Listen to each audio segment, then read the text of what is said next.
وَإِذَا سَأَلَكَ عِبَادِي عَنِّي فَإِنِّي قَرِيبٌ أُجِيبُ دَعْوَةَ الدَّاعِ إِذَا دَعَانِ.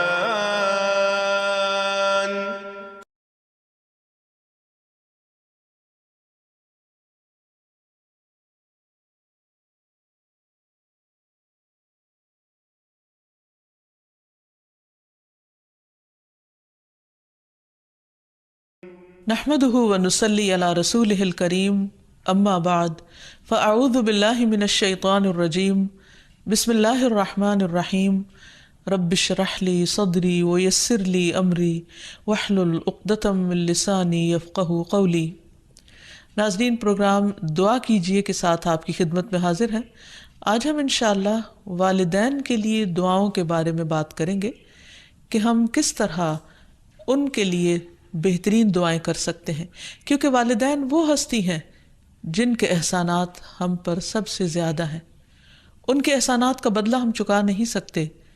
لیکن ہاں ایک صورت ہے کہ ہم ان کے لیے زیادہ سے زیادہ دعائیں کریں، خصوصاً اس وقت جب وہ دنیا سے جا چکے ہوں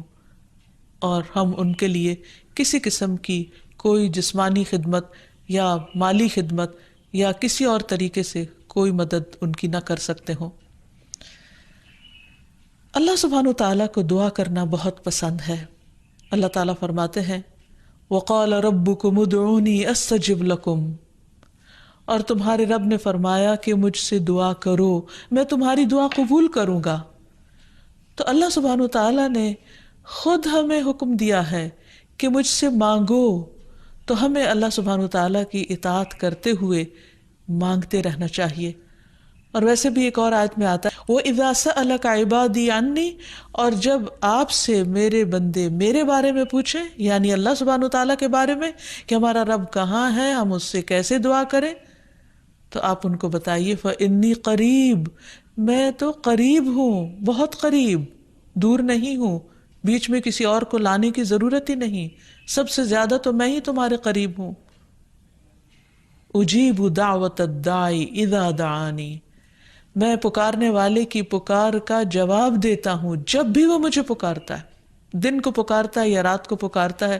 غم میں پکارتا ہے یا غصے میں پکارتا ہے، بھوک میں پکارتا ہے یا بیماری میں پکارتا ہے، جب بھی پکارتا ہے میں اس کی پکار سنتا ہوں. تب اس کو کیا چاہیے کہ فَلْيَسْتَجِيبُوا لِي، چاہیے کہ وہ بھی میری بات مانے.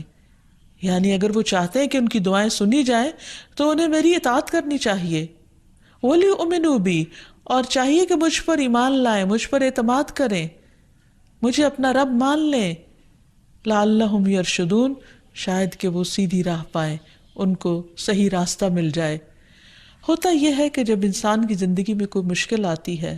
تو اس کے پیچھے کوئی مقصد ہوتا ہے، کوئی حکمت ہوتی ہے. اللہ سبحانہ وتعالیٰ اپنے بندے کو اپنے اور قریب کرنا چاہتا ہے، اس لیے وہ اس کو کسی نہ کسی ایسے دکھ، تکلیف یا پریشانی میں مبتلا کر دیتا ہے تاکہ بندہ اپنے رب کی طرف رجوع کرے، اس مشکل پر صبر کر کے اجر پائے، اللہ تعالیٰ کی طرف رجوع کر کے اور زیادہ دعا مانگے، کیونکہ دعا عبادت ہے. الدعاء هو العبادہ، اللہ سبحانہ وتعالیٰ کے نزدیک نہایت پسندیدہ. اس لیے ہمیں کثرت سے پکارتے رہنا چاہیے، اور جب بھی ہم دعا مانگیں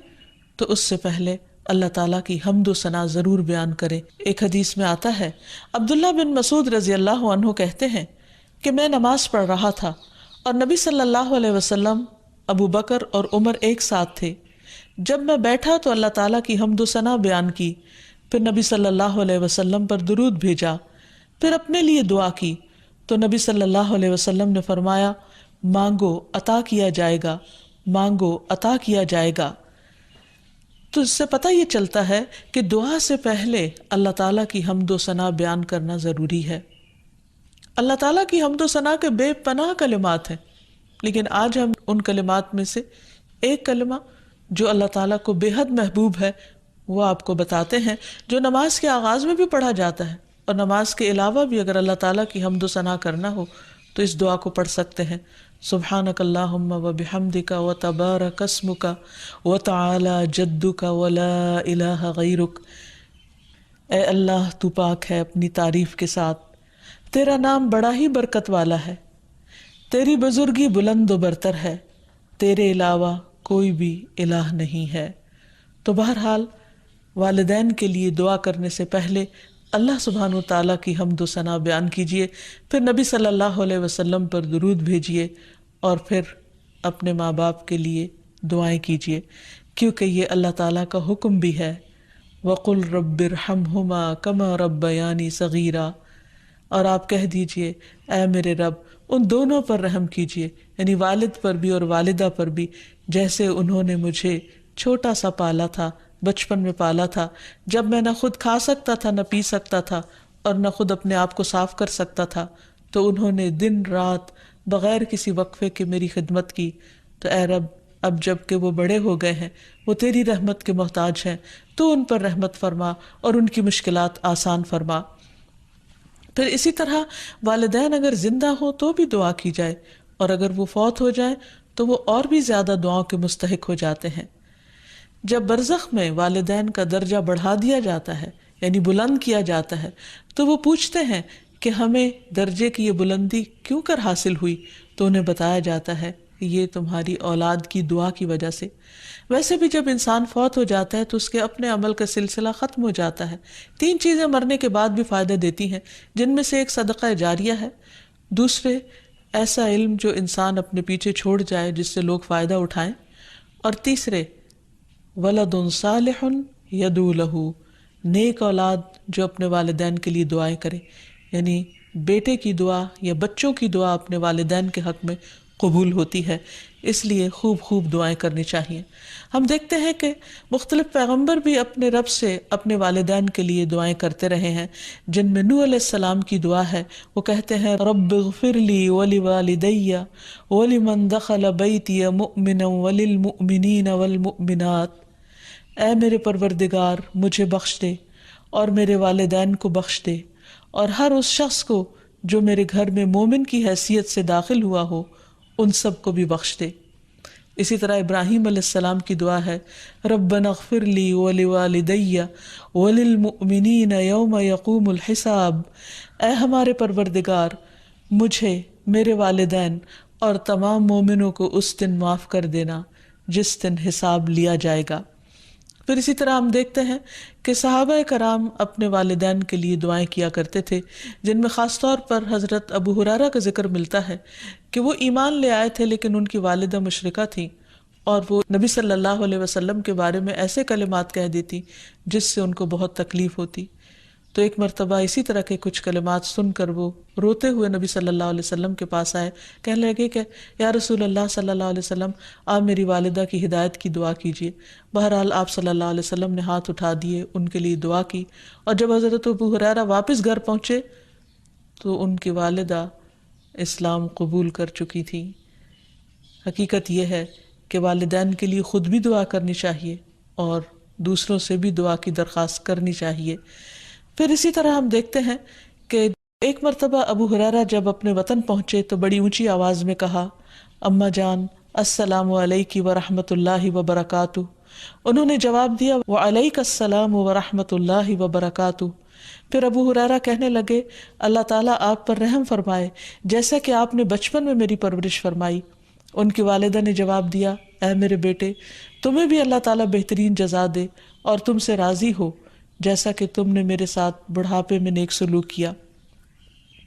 حقیقت یہ ہے کہ ہم پر انسانوں میں سے سب سے بڑا احسان ہمارے والدین کا ہے۔ اللہ سبحانہ و تعالیٰ نے اپنے حق کے بعد سب سے بڑا حق ہمیں والدین ہی کا بتایا ہے۔ اللہ تعالیٰ نے بنی اسرائیل سے پکا عہد لیا تھا۔ قرآن مجید میں آتا ہے وَإِذْ أَخَذْنَا مِيثَاقَ بَنِي إِسْرَائِيلَ لَا تَعْبُدُونَ إِلَّا اللَّهَ وَبِالْوَالِدَيْنِ إِحْسَانًا، اور وہ وقت یاد کرو جب ہم نے بنی اسرائیل سے یہ پختہ عہد لیا کہ تم لوگ اللہ کے سوا کسی کی عبادت نہ کرو گے اور والدین کے ساتھ احسان کرو گے۔ تو حقیقت یہ ہے کہ والدین کے ساتھ احسان کرنا اس لیے ضروری ہے کہ ہم ان کا حق ادا نہیں کر سکتے جتنی وہ محبت کے ساتھ ہمیں پالتے ہیں۔ بچے والدین کی خدمت عزت کرتے بھی ہیں تو بعض اوقات مشکل میں پڑ کر بد دلی کے ساتھ، اس محبت کے ساتھ نہیں جو والدین کی محبت اپنی اولاد کے لیے ہوتی ہے، اور وہ ہر کام خوشی خوشی کرتے ہیں۔ والدین اپنے بچوں کے بڑا ہونے کی دعائیں مانگتے ہیں، لیکن جب والدین بوڑھے ہو جاتے ہیں تو بچے ان کے خیر و عافیت کے ساتھ دنیا سے رخصت ہونے کی دعائیں مانگتے ہیں۔ والدین میں سے بھی خاص طور پر ماں کا حق ادا کرنا اور بھی زیادہ ضروری ہے، کیونکہ باپ کے مقابلے میں بچے کی پیدائش، تعلیم اور تربیت میں ماں کا حصہ اور ہاتھ زیادہ ہوتا ہے، وہ تکلیفیں بھی زیادہ اٹھاتی ہے۔ اور والدین کے لیے دعائیں کرنے کے ساتھ ساتھ ان کے ساتھ ادب اور احترام کا سلوک بھی کرنا چاہیے، خواہ وہ مسلمان نہ بھی ہوں، خواہ وہ اللہ تعالیٰ کے فرما بردار نہ بھی ہوں۔ اس سلسلے میں ہم دیکھتے ہیں کہ حضرت اسما کی والدہ ان کے پاس آئیں، جو کہ ابھی اسلام قبول نہیں کی تھی، تو وہ نبی صلی اللہ علیہ وسلم کی خدمت میں حاضر ہوئیں اور پوچھا کہ میری والدہ میرے پاس آئی ہیں اور بہت رغبت کے ساتھ مجھ سے ملنا چاہتی ہیں، تو کیا میں ان سے مل سکتی ہوں، ان کی مدد کر سکتی ہوں؟ تو آپ نے فرمایا تھا صلی امکی، تم اپنی ماں کے ساتھ صلہ رحمی کرو۔ اس بارے میں اللہ سبحانہ وتعالیٰ قرآن مجید میں بھی حکم دیتے ہیں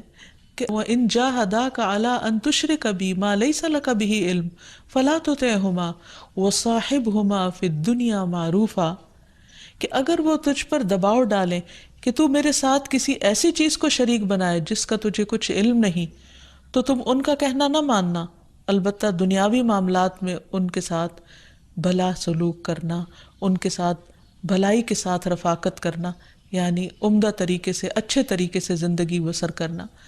پھر اسی طرح خاص طور پر والدین کے ساتھ نرم سلوک کرنے کا حکم دیا گیا، کیونکہ والدین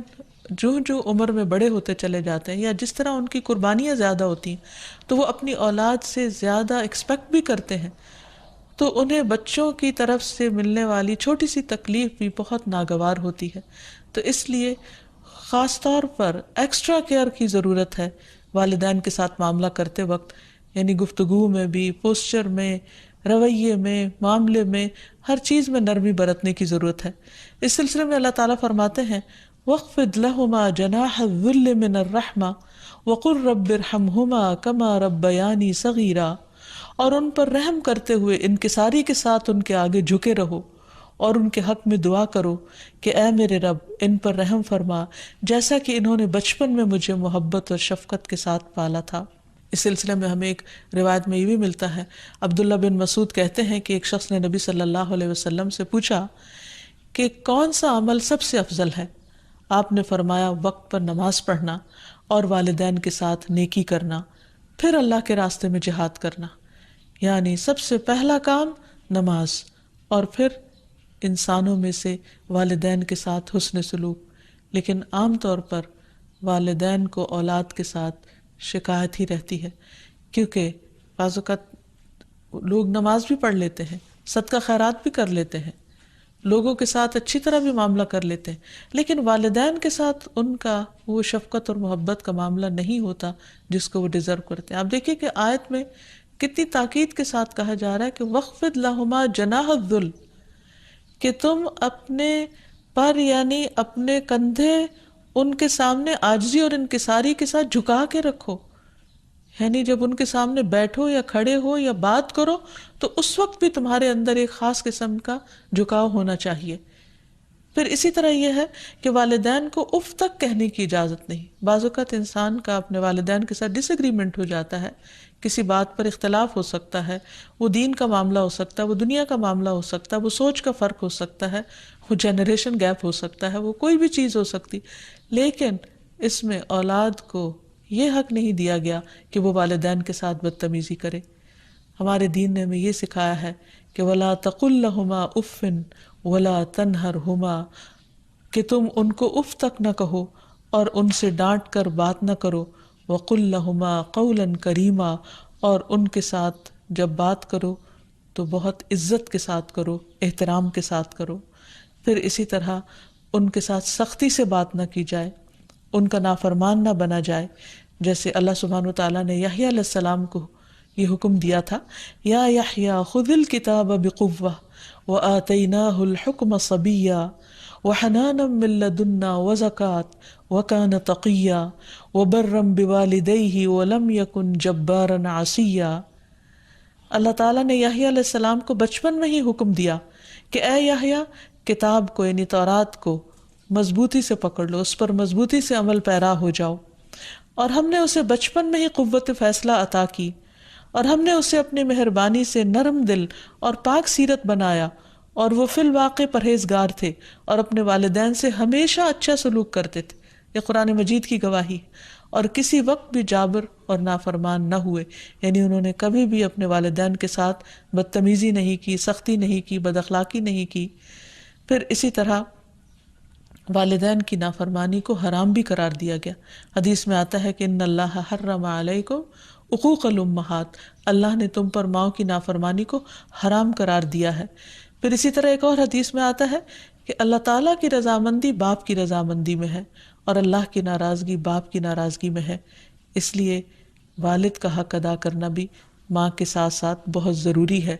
اور والدین کا حق ادا نہ کرنا کبیرہ گناہوں میں شمار ہوتا ہے. اور کبیرہ گناہ وہ ہیں کہ جن پر اگر انسان توبہ کیے بغیر مر گیا تو قیامت کے دن سخت پکڑ ہوگی.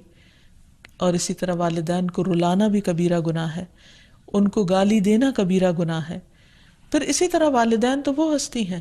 کہ جن کے لیے دعاؤں کے ساتھ ساتھ ان کی طرف سے صدقہ خیرات کرنا بھی خصوصاً ان کے زندگی کے بعد بہت فائدہ مند ہے. انسان کو اگر زندگی میں کچھ مشکل پیش آئے، اپنے بچوں کی طرف سے کوئی پریشانی ہو، یا اپنی صحت کی طرف سے، یا کاروبار اور روزگار میں اگر کوئی پریشانی ہو، تو اس وقت انسان کو اپنے والدین کے ساتھ حسن سلوک کرنا چاہیے. یہ ان نیکیوں میں سے ہے جس کی وجہ سے انسان کی مشکل بہت جلد حل ہو جاتی ہے. اور خصوصاً صدقہ دیتے وقت والدین کی طرف سے، یعنی ان کو ثواب پہنچانے کی نیت سے صدقہ کیا جائے. اس سلسلے میں ہم دیکھتے ہیں ایک آدمی نے نبی صلی اللہ علیہ وسلم سے عرض کیا، میرے والد فوت ہو گئے ہیں اور انہوں نے مال چھوڑا ہے لیکن وصیت نہیں کی، تو کیا میں ان کی طرف سے صدقہ کروں تو ان کے گناہ معاف کر دیے جائیں گے؟ آپ نے فرمایا ہاں. اسی طرح حضرت عائشہ سے روایت ہے کہ ایک آدمی نبی صلی اللہ علیہ وسلم کے پاس آیا اور عرض کی کہ یا رسول اللہ، میری والدہ بغیر وصیت کے فوت ہو گئی ہیں، اور میرا گمان ہے کہ اگر وہ بات کرتی تو صدقہ کرتی، اگر میں ان کی طرف سے صدقہ کروں تو کیا ان کو اجر ملے گا؟ آپ نے فرمایا کہ ہاں. پھر اسی طرح والدین کے اگر روزے رہتے ہوں تو ان کے قضا روزے ادا کیے جا سکتے ہیں. اگر وہ حج نہ کر پائے ہوں تو ان کی طرف سے حج بدل کیا جا سکتا ہے، یہ ان کے لیے ایک بہت بڑا احسان ہوگا. پھر اسی طرح ان کی نظر پوری کی جا سکتی ہے کہ اگر انہوں نے زندگی میں کسی سے کوئی وعدہ کیا ہو اور وہ اسے پورا نہ کر سکے ہوں، اللہ تعالیٰ کے لیے کوئی نظر مانی ہو اور اسے پورا نہ کر سکے ہوں، تو اس کو ادا کر دیا جائے.